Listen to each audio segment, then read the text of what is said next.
And the last one is one that I don't have a physical copy for. Good job, Kelsey. Hello everybody, my name is Kelsey and we're about to get very, very nerdy with the end of the year book tag.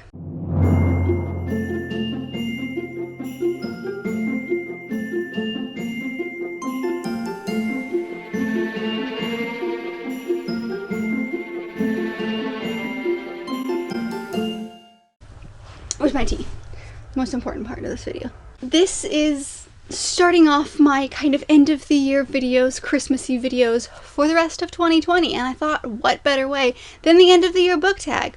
Then I read the questions and realized this tag was meant for like the fall and like the beginning of fall, so like September. So we're doing this real late, but I still want to do it. Some of the questions are specifically for like if you have more time than just like 3 weeks, but I think I can still answer all of these questions.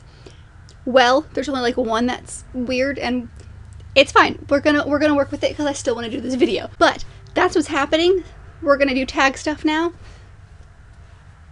Let's get started. So there are 6 questions and I have them over here. So I'm looking in this general direction. That is why, as with literally all of my tags. So the very first question is, are there any books you started this year that you need to finish? Not really. So I have 3 books that I do have, and I will show you, but they're books that I started this year, or sometime during this year, but I kind of put on pause and was like, I'll get to them at another point, and then just never really did. So I kind of have started these 3 books, so I'll talk about them, but I don't really have any that like, I don't need to finish these by the end of the year is kind of what I'm saying. And the first one is The Antidote by Shelley Sackyer. This is like a fantasy about witches and stuff. I honestly don't remember. I think it's witches in medicine, and now I've read a few things that are very similar to this style of writing, so I think I can go into this one. But when I read this, I hadn't read a lot of things similar to it, so I didn't really know what I was getting into, and I just kind of was like, I'm not interested right now. So we'll get to that at some point. And then we have the next one, which is The 48 by Donna Hose. This is like a time traveling book that is set in like Regency England. So this is right up my alley. It just was the wrong time. The mood reader in me won. And then the very last one is Jane Austen's England by Maggie Slane. This one I got the whole 20 pages into, and it was just so dry that I was like, we're gonna do this at a different time. It's interesting. I'm interested to learn about the world of England when Jane Austen lived, like during that time period, but it's very dry. It's very like textbooky, and I need to be in the right headspace, or I need to like space this out throughout the entire year. But those are the 3 books that I have technically started this year and just never finished, and kind of put them down and said, we'll get to them later. But again, I don't need to finish them by the end of the year. I just thought I would mention them. The second question is the weird kind of question that made me realize I probably should have done this earlier, and that is, do you have an autumnal book to transition into the end of the year? So, with only there being 3 weeks left, ish, by the time you see this, it's not really autumn anymore, it's more fall. So I'm gonna switch this into like, is there just a book that you want to transition into the end of the year with? And yes, there is. As many of you know, I've mentioned it many times on this channel, I always like to read at least one book in December that has to do with Christmas. And so I do have one this year. I'd love to read more, but 90% of the time they are romances that just happen to be set during Christmas. I am a huge fan of the Christmas Hallmark movies. Like, that's my feel. That's what I live for. So something up the Hallmark movie alley is usually what I go for. So I'm feeling a romance this year, but usually just something Christmassy is perfect. And that's kind of my answer, is just like a Christmas book.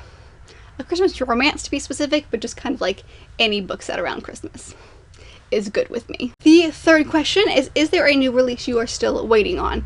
And no. Most of the stuff that I was excited about came out in the summer or at the beginning of fall, so not really. The next question is, what are 3 books that you want to read before the end of the year? So by the time you were seeing this, you will have known that my husband picked my TBR for the end of the year. As of recording this, I don't know what those are yet. So I have a couple here that I know I need to read outside of what he's planning on picking for me. The first one is the book that I want to read, my Christmas book, and that is In a Hollandaise by Christina Lauren. I love this author duo. They are like my favorite romance writers, and this is their newest book, but this is kind of like a Groundhog Day where our main character relives the same day over and over and over again. and it's set around Christmas, and I believe, obviously there's a romance in it, and like it's her last Christmas in her favorite place in the world, which is a snowy Utah cabin, and so like something happens when she leaves the cabin for the last time and ends up back at the cabin kind of reliving, I don't know if it's the same day or like the same weekend or something. She keeps reliving something over and again. And I love this author duo, like I said. So this is my Christmas read. I'm so excited about it. Like, I cannot wait to read this, and I'm planning a kind of Christmassy weekend vlog, which is when I will be reading this. So stay tuned for thoughts on this, but I love them. So that's the first one I'm reading. The second one I need to read is called actually The End, and that is the last book in the series of Unfortunate Events. I have been reading this series with Serena from A Wandering Mind all year. We've already read this, and I can't believe we're at the end, but I need to read the final book in the month of December. I'm so excited, but I'm also really sad that it's coming to an end because it's been so much fun. This series has been so much fun, and buddy reading with her has been so much fun. So, sadness but happiness all at the same time. The last one is one that I don't have a physical copy for, and that is Written in the Stars. And of course, I'm blanking on the author because I suck. Alexandra Bellafleur. Ooh. Yeah, that was not correct. This is actually an e-arc that I got from NetGalley, and I'm just super behind on. This came out in November, at the beginning of November, but it is kind of set around Christmas, and it's a female-female kind of fake dating to real love romance story, and I'm obsessed with it. It sounds amazing, and I love fake dating. You guys know this. It's one of my favorite tropes, so I'm expecting this book to be amazing. So I'd like to finish this before the end of the year. Will I? Who knows? Stay tuned. But those are kind of like my 3 books that I want to finish before this year's over. The next question is there a book you think could still shock you and become your favorite book of the year? It's a possibility, but I don't think it's a likely possibility. I have been planning the end of the year. I'm already starting to collect kind of my favorite books of the year and looking at what was really amazing so far. And as of right now, what I think is going to be kind of the top 5 books, it has to be something incredible to bump those out of the top spots because those were so good. So I think that there's a chance that I could read some really amazing books still.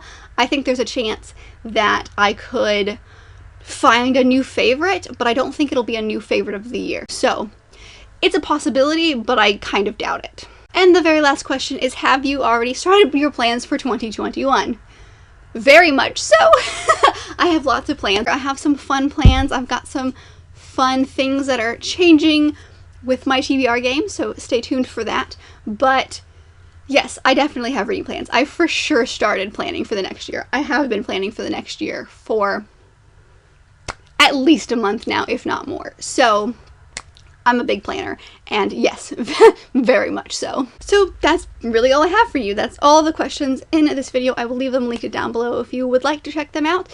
Like I said, definitely kind of late to the end of the year party, but please let me know in the comments some of your answers to these questions. I would love to know that. Quick video today, but I hope that you did enjoy, and if you did, don't forget to give it a big thumbs up and subscribe down below if you want to be part of this awesome growing family. I have all my social media down there as well if you want to follow along on any of those. And I will see you guys in my next video. Bye!